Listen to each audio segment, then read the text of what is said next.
भाजपा के वरिष्ठ नेता गोपाल सिंह शामिल है, भाजपा के वरिष्ठ नेता प्रभात अवस्थी शामिल है आज की चर्चा में, समाजवादी पार्टी के जिलाध्यक्ष नदीम फारूकी साहब शामिल हैं। आज की चर्चा में कांग्रेस के जिलाध्यक्ष विजय कटियार जी और युवक कांग्रेस के जिलाध्यक्ष शुभम तिवारी शामिल हैं। पिछले 15 तारीख से चीन के साथ जो भारतीय सेनाओं का जो टकराव है उसकी खबरें आ रही है पूरे देश में। पूर्वी लद्दाख में भारत और चीन की सेनाओं के बीच टकराव बढ़ गया है। 15/16 जून को दोनों देशों की सेनाओं के बीच जो हिंसक झड़पें हुई उनमें हमारे 20 बहादुर सैनिकों का बलिदान हुआ।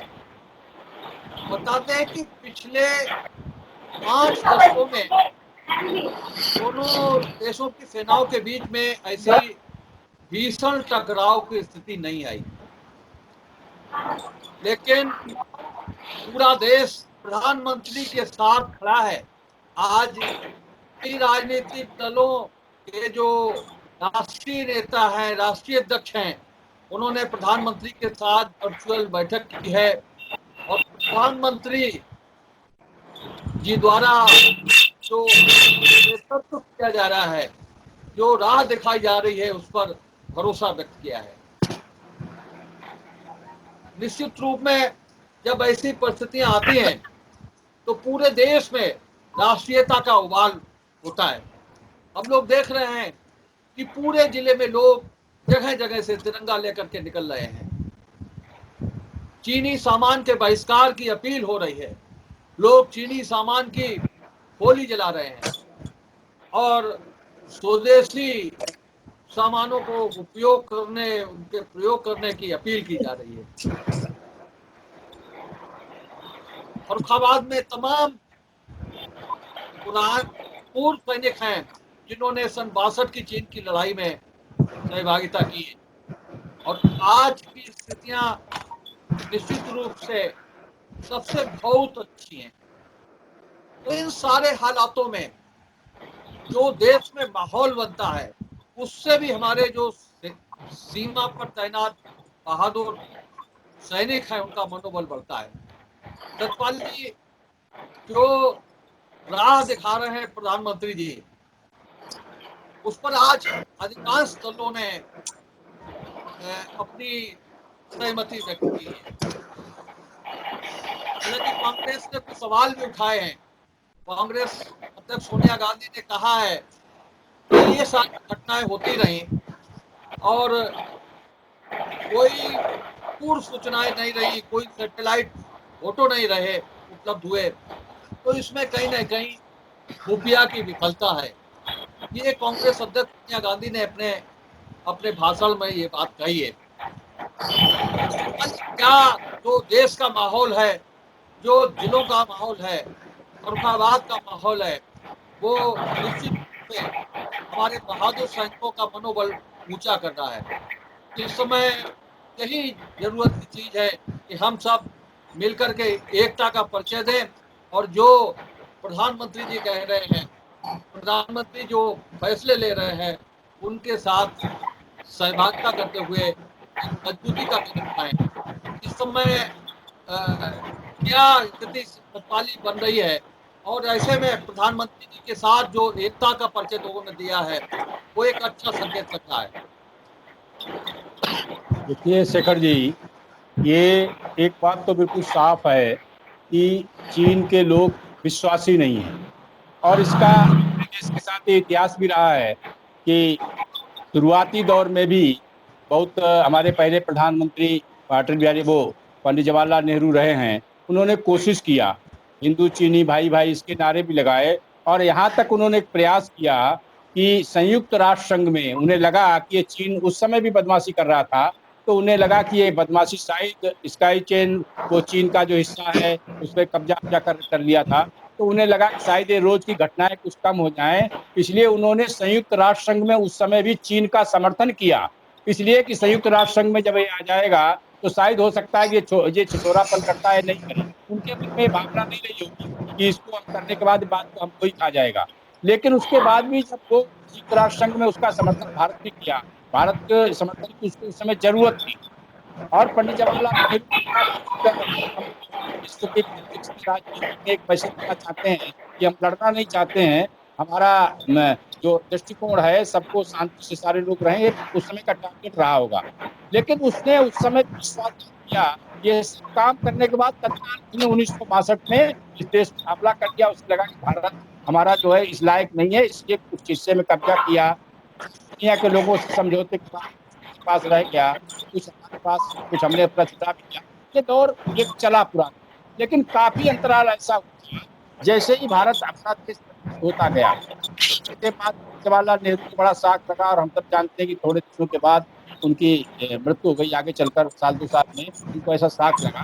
तो ये जो उनके दिमाग में सारा दौर था, उसके बाद लेकिन ऐसी स्थिति नहीं बनी। धीरे धीरे लगने लगा कि भारत अपने पैरों पर खड़ा हो रहा है। और पिछले 6 साल का जो पीरियड है हमारे माननीय प्रधानमंत्री जी का, आज आप देख, आज सारे दुनिया के सारे देशों में चीन के साथ समर्थक कोई नहीं खड़े हैं लोग। रूस हमारा एक बार मित्र होता था, लेकिन आज बीच की भूमिका में निभाने के लिए वो आया है। आज अमेरिका से लेकर, इजराइल से लेकर, ऑस्ट्रेलिया से लेकर सारे देश हमारे साथ खड़े हैं। ये 5-6 साल का प्रधानमंत्री का प्रयास रहा होगा। एक तो कूटनीतिक तौर पर आज तो साफ दिखाई दे रहा है। आज चीन के पक्ष में खड़े होने वाले लोगों की संख्या नहीं है, आज सब भारत के साथ खड़े हैं। ऑस्ट्रेलिया का परसों नरसों बयान आया कि भाई हम भारत के साथ खुलते हैं।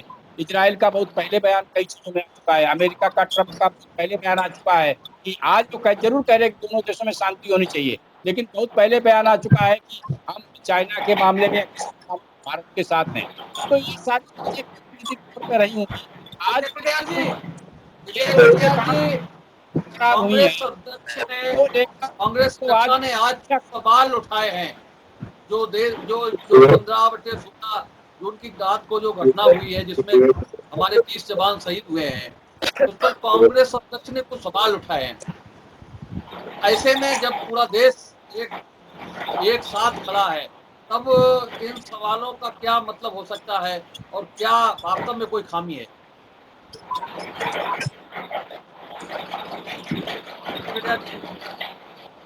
जी, नहीं, निश्चित रूप से जो कांग्रेस ने सवाल उठाए हैं, आदरणीय सोनिया गांधी जी ने सवाल उठाए हैं, उसका जवाब तो बनता है।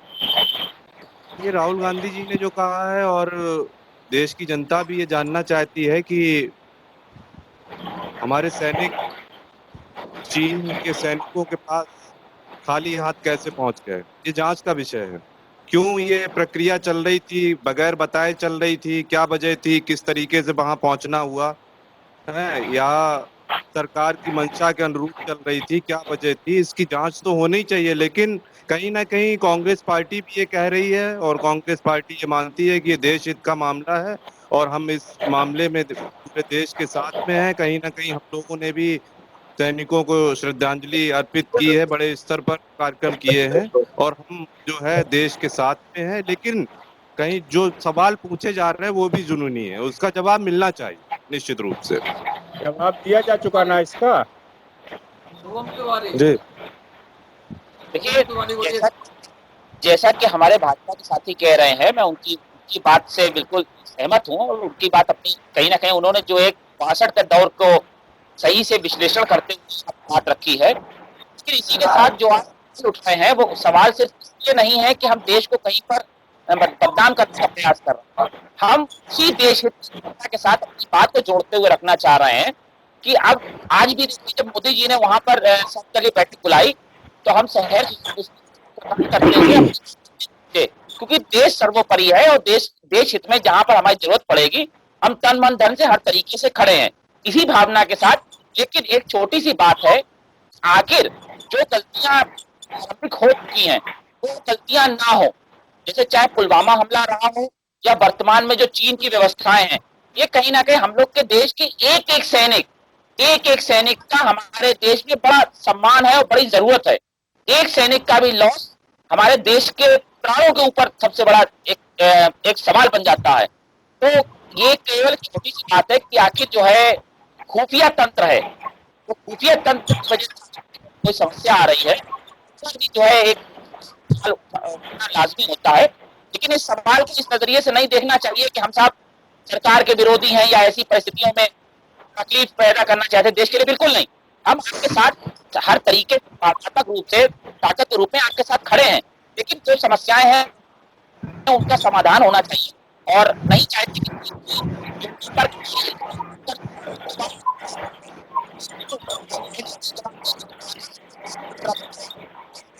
आवाज आवाज गड़बड़ कर रही। नदीम फारूकी साहब, आप दे सकते हैं। नदीम साहब बताइए, बढ़ाइए आप बात को आगे। जी देखिए, बात जो है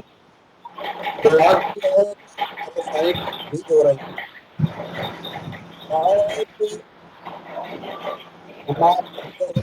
के साथ खड़े हैं, के साथ हमें खड़ा रहना है अपने राष्ट्र, लेकिन देखना ही होगा कि कहाँ पर हमारी फॉरेन पॉलिसी की कमजोरी है।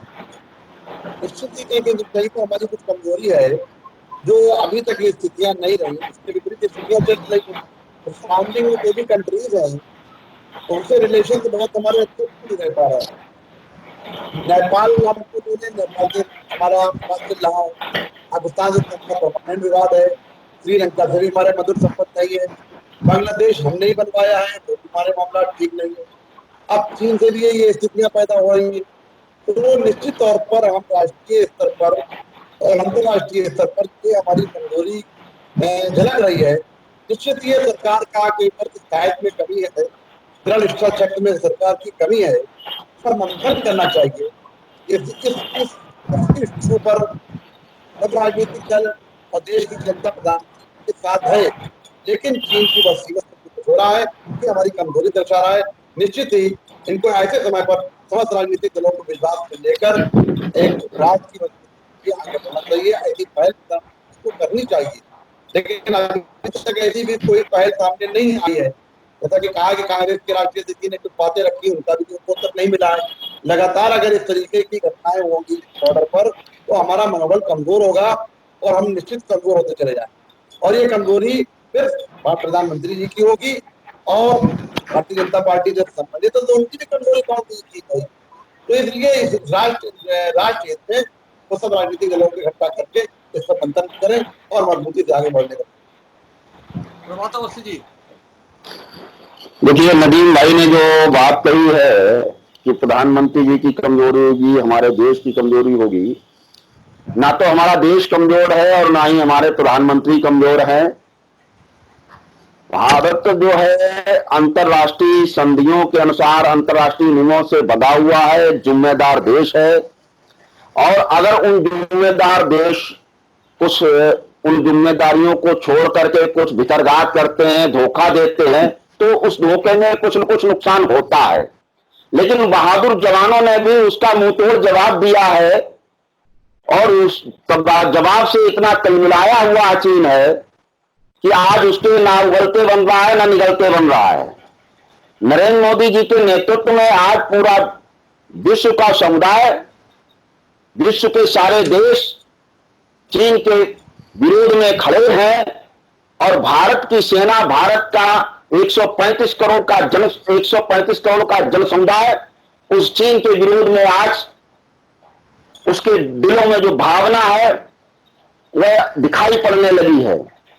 जो उसका चीन का व्यापार है अंतर्राष्ट्रीय स्तर पर, भारत में जिस प्रकार का उसका व्यापार है उसका बहिष्कार शुरू कर दिया गया है, लोग उससे हटना शुरू कर दिए हैं। और भारत विश्व का सबसे बड़ा बाजार है, जिस विश्व भी देश को चाहेगा तो भारत की जनता उसको ऐसा सबक सिखाएगी कि वह नेस्तनाबूद हो जाएगा।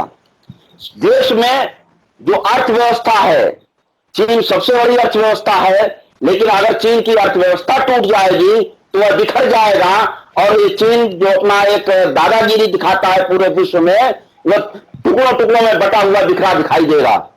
भारत उस स्थिति में अभी मौजूद है कि अगर पुनः किसी प्रकार की गलती चीन के द्वारा होती है या किसी अन्य देश के द्वारा होती है तो वह मुंहतोड़ जवाब देने के लिए नरेंद्र मोदी के नेतृत्व में खड़ा है। देश की जनता का एक एक व्यक्ति भारत सरकार के साथ है, नरेंद्र मोदी के साथ है, और यही सभी दलों की एकजुटता भारत को विश्व में मजबूत स्थिति में खड़ा किए हुए है।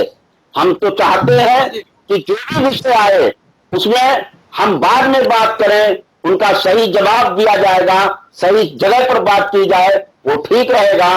ये समझदारी राजनीतिक दलों को दिखाने की आवश्यकता है और उनके नेतृत्व को चाहिए कि वो कहां पर बात करें, कब बात करें, इस विषय पर विशेष ध्यान दें, क्योंकि यह विषय इतना छोटा नहीं है कि हर एक छोटी सी चीज कहीं दूसरे शत्रु के लिए हमारे लिए नुकसानदेह बन सकती है। जहां तक हाँ जी शेखर जी, अभी हमारे कुछ कांग्रेस के मित्रों ने, कुछ समाजवादी पार्टी के लोगों ने 2-3 बातें कहा है।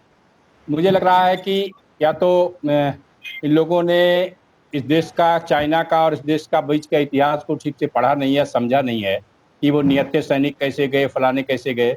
ये हमारे सरकार में नहीं हुआ है, ये अंतर्राष्ट्रीय स्तर पर कांग्रेस की जब सरकार थी तो उस समय एक समझौता हुआ था और उस समझौता का पिछले 30-40 साल से 30 साल से कम से कम उसमें उसका पालन हो रहा था।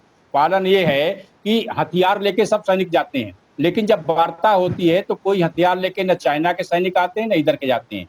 आज आपने अखबार में भी देखा होगा, टीवी पे भी देखा कि डंडा लेकर आते हैं। और वो उन्होंने क्या काम किया, उस डंडे में कीला लगवा के लेके आए। उस दिन पहले तो प्लेन लेके आते थे, ये केवल उसी स्तर से लोग जाते थे, इसलिए कि अगर वहां जो धक्का मुक्की होती है एक दूसरे को, आपने देखा होगा डोकलाम में भी ये भी हुआ है, तो एक दूसरे को कंधे से धक्का देते हुए, किसी के पास हथियार दिखाई दे रहे थे, धक्का दे, इसलिए कि वहां ये आए दिन की घटनाएं होती हैं, उसमें ये स्थिति निर्माण होती थी। और इसलिए कोई हथियार न चाइना के पास थे न हमारे पास, डंडा उनके पास जो थे हमारे पास। तो इसीलिए जब हमारे 20 मरे तो उनके भी 43 मरे। ये पूरा सारे दुनिया के मीडिया में आया है, नंबर 1। नंबर 2 ये है कि जैसे ये कहते कि वो तत्काल उसका फोटो होना जाना चाहिए था, उसका बता के आना चाहिए। अरे भाई, ये घटनाएं प्लान्ड वे में नहीं होती हैं। अगर प्लानिंग होती तो घटना हो ही नहीं पाती। वो तो आकस्मिक, वो डंडा वैसे लेके आ गए और आकस्मिक रूप से हो गई। और तो 24 घंटे के अंदर, उससे पहले कैसे लोगों को सबको पता, बुला के सबको वहीं से फोन किया जाता कि साहब सबको बताया था। पहले तो उस चीज को समझा जाता है, 4-6 घंटे उसमें से लगते हैं। अंतरराष्ट्रीय स्तर का मामला है, मोहल्ले की लड़ाई नहीं है, गांव की लड़ाई नहीं है, ये लड़ाई एक दूसरे देश से थी। और वहां से जो, और जिस क्षेत्र में थी वो इतना वैसा क्षेत्र है, इतना ट्रॉपिकल क्षेत्र है कि वहां से सारी चीजें आने में, जाने में, बात होने में 10-5 घंटे लगते हैं उसमें से। तो वो सब 24 घंटे के अंदर की घटनाएं थी।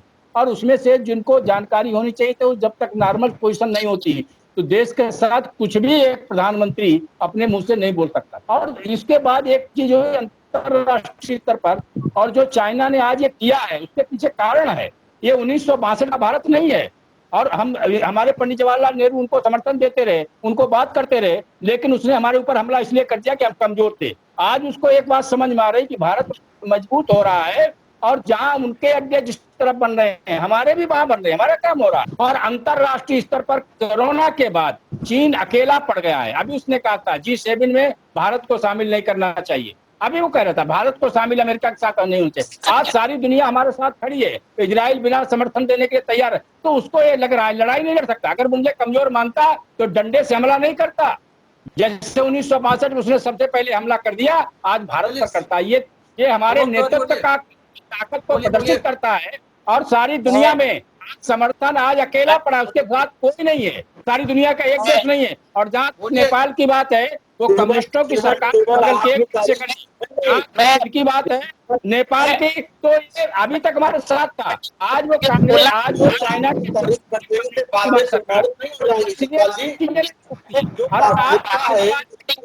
कहना चाहूंगा और राहुल गांधी को न तो इस देश का इतिहास मालूम है और जानकारी।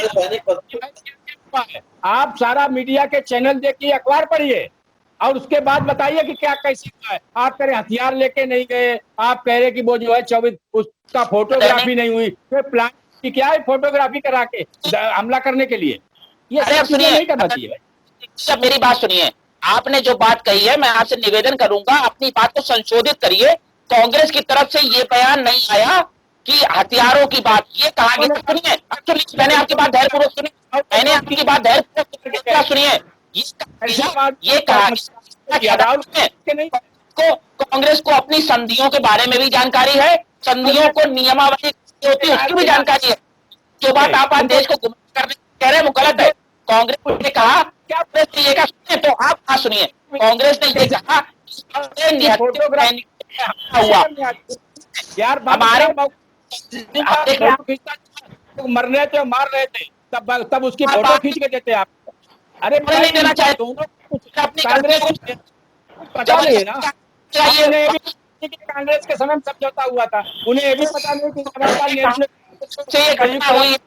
ने ये कहा कि हमारे देश के सैनिकों के ऊपर आक्रमण किया गया, आक्रमण किया, ये कहा तो उन्हें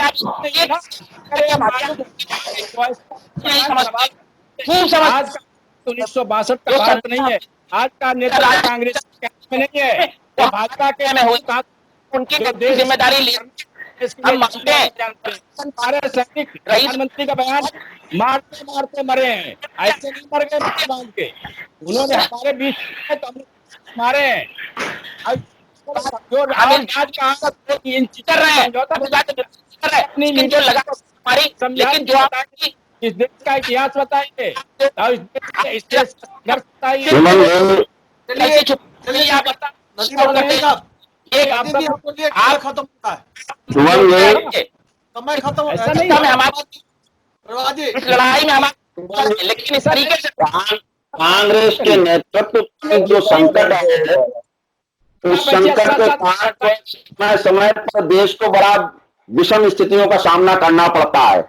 जब डोकलाम का विषय आया तब भी कांग्रेस के नेतृत्व ने वो कदम उठाए जिससे कि जगहसाई हुई, और आज जो भी इस विषय आया है उसमें भी जगहसाई हुई है। ये आपके केरल के मुख्यमंत्री जो किया है कि माई हार्ट ऑफ चाइना जिसका विमोचन कर रहे हैं, तो उससे भी ये दिखाता है कि कांग्रेस कहाँ खड़ी है। क्या पेश कर रहे हैं तो आप लोगों ने बात पेश किया है, हम लोगों ने हमारे जनता जो है कांग्रेस के नेतृत्व को नकार चुकी है, ये नैतिकता के आधार पे गलत है। मत करिए आप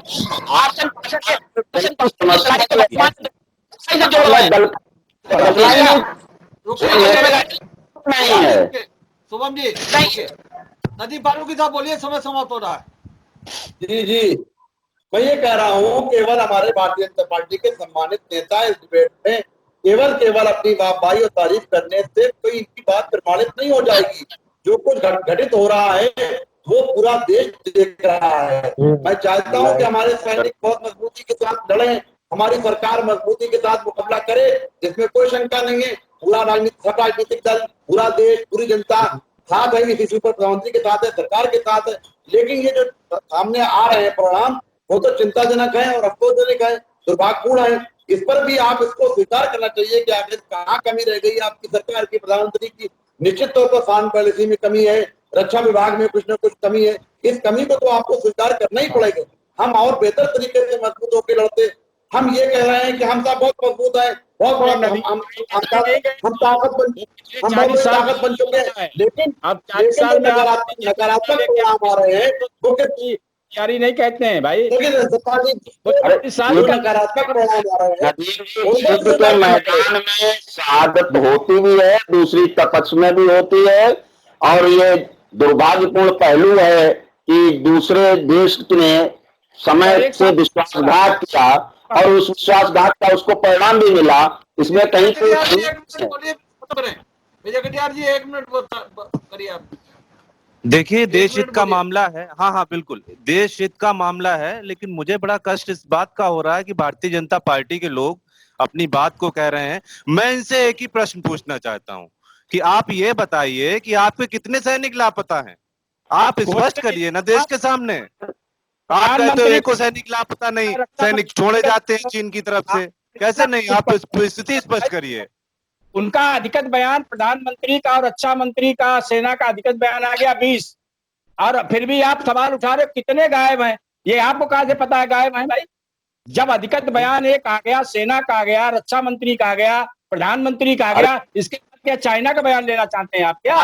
चीन के विदेश मंत्री का बयान आ गया कि हमारे पास कोई बंदी नहीं है, और फिर आपको मालूम है तो आप जाहिर करिए। तुमको पता ही आपको नहीं 2 दिन में आपको भी 2 दिन में मालूम हो जाए कितने बंदी हैं कि नहीं है। क्या मालूम हो जाएगा? आप क्या चाइना से मिले हैं आप क्या? आपने चाइना से अरे पता नहीं, करेंगे। आप तो ऐसे ही कह रहे हो, आप इसलिए स्पष्ट नहीं कर रहे। देश हित का मामला है, देश हित का मामला है, देश को बताना पड़ेगा। अंतरराष्ट्रीय स्तर पे जो मीडिया है उसका आ गया, सारी दुनिया का बयान आ गया, सारे देश की मीडिया का आ गया, तब उसके बाद आप कहां से खोज के लाओगे? क्या भाई चाइना के लोगों से पूछोगे क्या? उनकी बात मानोगे क्या? चाइना ये मंत्री अच्छा मंत्री बुलेटिन की आज की चर्चा को हम यहीं पर रोक रहे हैं, और चर्चा को समाप्त करने से पहले हम चाहेंगे कि 1 मिनट में हम लोग जो जवान शहीद हुए हैं उन्हें मौन श्रद्धांजलि दें, और उसके बाद में आज का ये एपिसोड खत्म हो।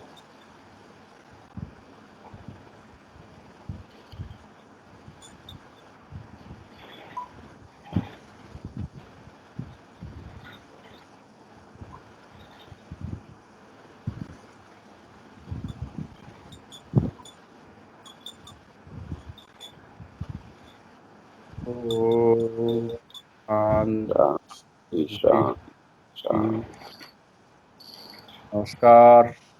शुभ रात्रि। बात थी, सभी को सभी को प्रणाम, सबको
उम्मीद है आपको हमारा ये वीडियो, ये खबर पसंद आई होगी।